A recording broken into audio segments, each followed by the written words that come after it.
সাথে কাপড়টা লেগে থাকার কারণে এই কাপড়টারে চুমু খাইলাম, এই কাপড়টারে সালাম করলাম, আর পরে মনে মনে অনুতপ্ত হইয়া গেলাম, আরে আমার হাত থেকে বুলে মাটিতে পড়ে গেল। আমার ভাই, কাপড়ের দাম তো মাত্র 20 টাকা গজ, কিন্তু কাপড়টাকে কেন আমি সালাম করলাম? বলা হচ্ছে যে এই কাপড়টাকে সালাম করার একটাই কারণ, এটার সাথে কোরআনের সম্পর্ক হয়ে গেছে, এটার সাথে কোরআন লেগে গেছে। ও মুসলমান ভাই, আমার সম্পর্ক যদি কোরআনের সাথে থাকে, আমার সম্পর্ক যদি কোরআন মতে চলে, কোরআনকে যদি আমি চুমু খাই, কোরআনের সাথে যদি আমার সম্পর্ক হয়ে যায়, ঠিক তেমনই ভাবে কাপড় যেমন ভাবে আমি ইজ্জত করেছি, আল্লাহ কোরআন যেমন ইজ্জত বানায় দিছে, আমার সম্পর্ক কোরআনের সাথে থাকলে আল্লাহ তেমনই ভাবে আমার ইজ্জত বাড়ায়া দিবে। জন ফিরে আসে, কবরের ভিতরে যায় না। 2 নাম্বার, তার মাল সম্পদ সেটাও কবরের উপরে থাকে, কবরের ভিতরে যায় না। কবরের ভিতরে যায় না।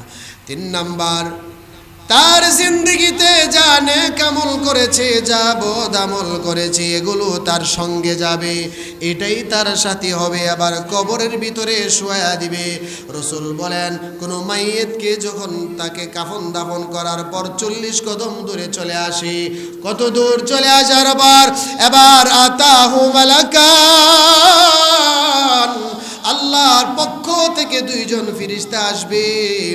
এই 2 জন ফেরেশতা এসে তারে বসাইয়া প্রশ্ন করার জন্য যখন আসবে, এবার পাখিটা, ওই যে পাখিটা তার মাথার কাছে ছিল, এই পাখিটা এবার বলবে ফেরেশতাদেরকে, ও ফেরেশতারা, তোমরা তারে আর ডাক দিও না, সে ঘুমাইতেছে, তারে আর সজাগ করো না, তোমরা তার যত প্রশ্ন আছে সব প্রশ্ন আমারে করো, আমি তার পক্ষ থেকে প্রশ্নের জবাব দিয়া দিমু, তার প্রশ্নের জবাব দিয়া দিমু। আল্লাহর এই বান্দার ঘুম তোমরা ভাঙ্গায়ও না। ফাঁকি তাদেরকে বলবে, ও ফেরেশতারা, যত প্রশ্ন আছে সব আমারে করো, আল্লাহরে বান্দা ঘুমাইতেছে এখন, তারে আর সজাগ করো না। আল্লাহর বান্দা কইব, এই প্রশ্নটা তারে আর করবে না, ফেরেশতারা চলে যাবার জন্য রহন হবে, পাখিটাও চলে যাবে। এবার পাখিরে লক্ষ্য কইরা বলবে, ওরে পাখি, আমার মাথার কাছে আমার সন্তানেরা বসে বসে কান্না করছে, এরা আমার কবর পর্যন্ত আসলো না, এরা আমার কবর পর্যন্ত এসে চলে গেছে, নিষ্ঠুর হয়ে চলে গেছে, আমার কবরের ভিতরে আসলো না। এত সম্পদ জমাইলাম, এত ধন দৌলত জমাইলাম, এরাও কিন্তু আমার কবরের ভিতরে আসলো না। ওরে পাখি, তুমি কে, কি তোমার পরিচয়, কি কারণে তুমি আমার কবর পর্যন্ত আসলাম, আমি এবার তোমার পরিচয়টা জানবার চাই। এবার পাখিটা সুন্দর একটা আকৃতি নিয়ে বলবে, ও আল্লাহর বান্দা, তাকায় দেখো, রমজান মাস আসলে রাতের বেলায় গুনগুন করিয়া তুমি আমি কোরআনকে তেলাওয়াত করতাম, নামাজে আমি কোরআনকে তেলাওয়াত করতাম, সকালবেলা আমি কোরআনকে তেলাওয়াত করতাম, বিকাল হইলে আমি কোরআনকে তেলাওয়াত করতাম। ও আল্লাহর বান্দা, তাকায় দেখো, কোরআন তেলাওয়াত করতাম, চোখের পানি ছাড়তাম, আজ তাকায় দেখো, ওই যে কোরআন তেলাওয়াত করেছো দুনিয়ার বুকে, আমি আল্লাহর কালাম, আজ তোমার জন্য সুপারিশ করার জন্য তোমার কবরের ভিতরে এসেছি।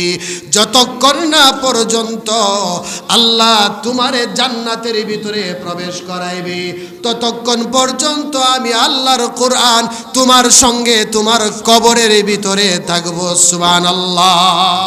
ও আল্লাহর বান্দা, তুমি ঘুমাও, আমি তোমার সাথী, আর যতক্ষণ না পর্যন্ত আল্লাহ তোমাকে জান্নাত দিবে, ততক্ষণ পর্যন্ত আমি কোরআন তোমার সঙ্গে থাকিব।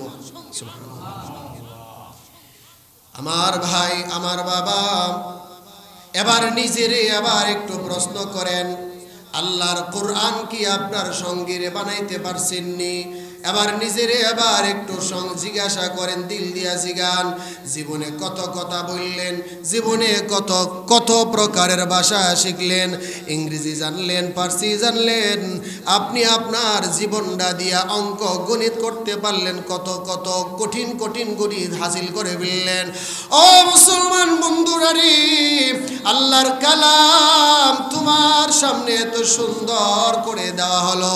আমার ভাই, সকালবেলা হুজুরে মক্তবে ডাকে আসো, আল্লাহর কালাম শেখার জন্য আসো।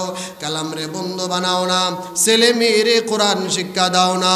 তুমি যদি তোমার সন্তানের ছেলে মেয়েরে কোরআন শিক্ষা না দাও, তোমার ছেলে যদি তোমার কবরের পাশে দাঁড়াইয়া সূরাতুল ফাতিহা তেলাওয়াত করতে না পারে, তোমার সন্তান যদি তোমার কবরের পাশে দাঁড়াইয়া সূরাতুল ইয়াসিনের তেলাওয়াত করতে না পারে, তোমার সন্তান যদি তোমার মৃত্যুর উপরে এক মুবিন কোরআন তেলাওয়াত না করতে পারে, আমি অন্তত মনে করি তোমার মতন ব্যর্থ বাবা এই সমাজে আর কেউ না। ঠিক কিনা বলেন? তোমার সন্তান রে তুমি মাস্টার বানাইলা, তোমার সন্তান রে তুমি ইঞ্জিনিয়ার বানাইলা, তোমার সন্তান রে তুমি ডক্টর বানাইলা, তোমার সন্তান রে তুমি অকিছুই বানাইলা, কিন্তু তোমার মৃত্যুর পরে সূরাতুল ইখলাস শুদ্ধভাবে তেলাওয়াত করতে পারলো না, তো আমি বলবো তো তোমার মতো ব্যর্থ পিতা আর কে হতে পারে? কয়জন পিতা আছো বুকে হাত দিয়ে বলতে পারবা যে আমার সন্তান আমার মৃত্যুর পরে সূরা ইয়াসিনের তিলাওয়াত করতে পারবে? আহা, কুরআনুল কারীমের তিলাওয়াত বড় আশ্চর্য এক মুজিজা।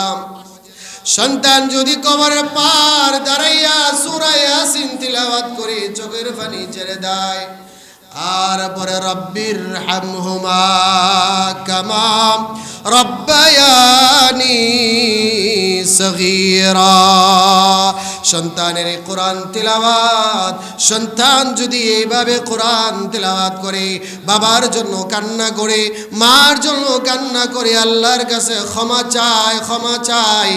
মসজিদের ইমাম দোয়া করলে, আল্লাহর ওলি দোয়া করার আকার দোয়া করলে, মসজিদের ইমামের দোয়ার আগে, আল্লাহর কোনো বুজুর্গ দোয়া করার আগে, সন্তানের দোয়া মা বাবার জন্য আগে কবুল হইয়া যায়। সন্তানের দোয়া মা বাবার জন্য আগে কবুল হইয়া যায়।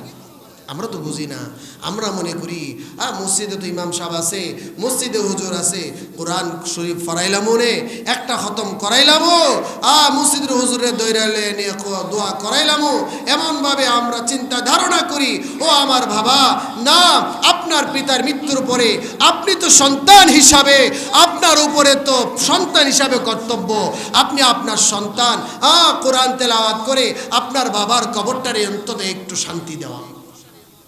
কবর থেকে অনেক বাবা ডাকতেছে, সন্তান আসো না, এবার একটু আসো না, আসো না, আমার কবরের পাশে দাঁড়াইয়া একটু সূরাতুল ইখলাস তেলাওয়াত করে, একটু কোরআন তেলাওয়াত করে আমার একটু শান্তি দিয়া যাও।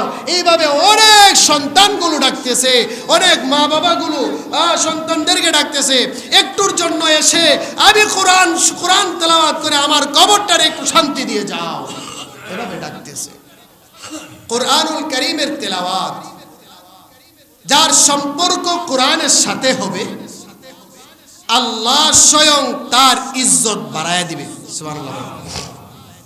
এজন্যই তো দেখেন না, অল্প বয়সের একজন আলেমকে মুরব্বীদের সামনে বসায়া দেয়। এটা তার বংশের মর্যাদা না কোরআনের মর্যাদা? একটু বলেন না, কিসের মর্যাদা? আমার ভাই, আরো সহজ করে আপনাকে বলি, আপনাদের জানা কথা, এরপরেও আপনাদের বোঝাবার জন্য বলি। এই যে একটা কাপড়, এই কাপড়টা মাটিতে পড়লে সালাম করি না, এই কাপড়টা পায়ে লাগলে সালাম করি না, এই কাপড়টা দিয়া পাঞ্জাবি বানায়া গায়ে লাগায়, এই কাপড়টা দিয়া দুস্তরে কত কিছু করি, মাঝে মধ্যে মুখটা পরিষ্কার করে ফেলায়, এই কাপড়টা দিয়া মাঝে মধ্যে নাক পরিষ্কার করে ফেলায়, ঠিক না আমার বন্ধু?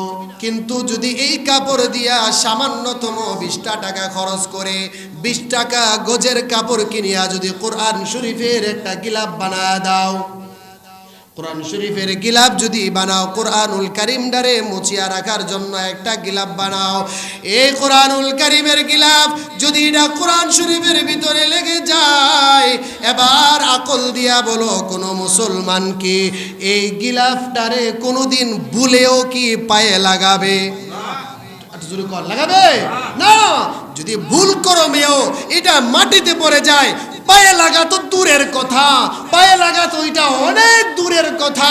যদি ভুল ক্রমে এই কোরআন শরীফের গিলাফটা যদি নিচে পড়ে যায়, এটা যেন নিচের থেকে উঠাইয়া, আরে এই কাপড়টা কোরআন শরীফের সাথে থাকে, এই কাপড়টা কোরআনের সাথে লাগিয়া থাকে, এই কাপড়টারে নাকে মুখে চুমাইয়া বড় ইজ্জত করে কোরআন শরীফের সাথে লাগায়া দেয়। বলেন তো দেখি কাপড়ের ইজ্জত কিসের কারণে বাড়ছে?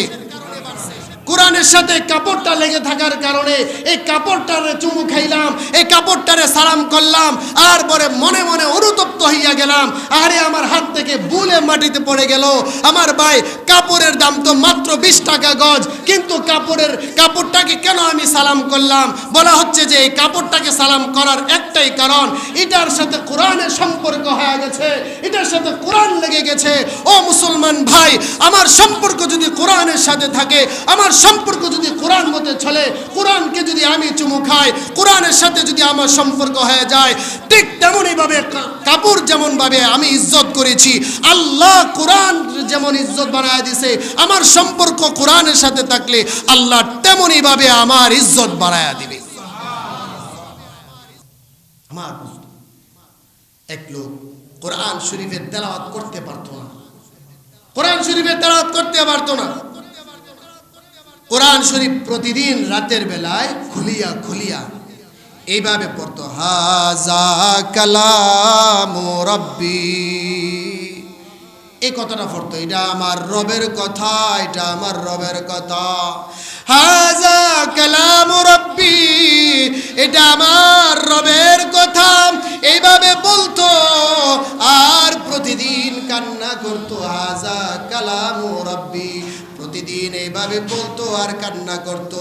কোরআন শরীফটারে খুলিয়া খুলিয়া এভাবে কান্না করতো আর এইভাবে বলতো, হাজা কালাম রব্বি। আরে এটা আমার মাওলা পাকের কথা, আমার মাওলা জানে না জানে কি কথা এটার মধ্যে বলছে। এইভাবে কান্না করতো আর প্রতিদিন রাতের বেলা এটারে চুমা খায়া প্রতিদিন এই সাঙ্গে রাখতো। আগের জামানায় ঘরের কোনাতে একটা সাং ছিল, রশি দিয়া বান্ধে রাখতো। আমি ছোট সময় আমি দেখছি আমার দাদিরে এই সাঙ্গের মধ্যে কোরআন শরীফ রাখছে, এখান থেকে বের করে আবার কোরআন তেলাওয়াত করছে।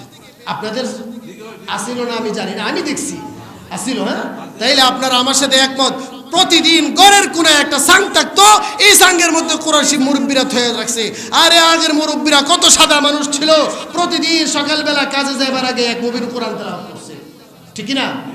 আর এখনকার মহিলারা ঘুম থেকে ওইটা আগে দেখে মোবাইলও ক% চার্জ আছে, ঠিক না?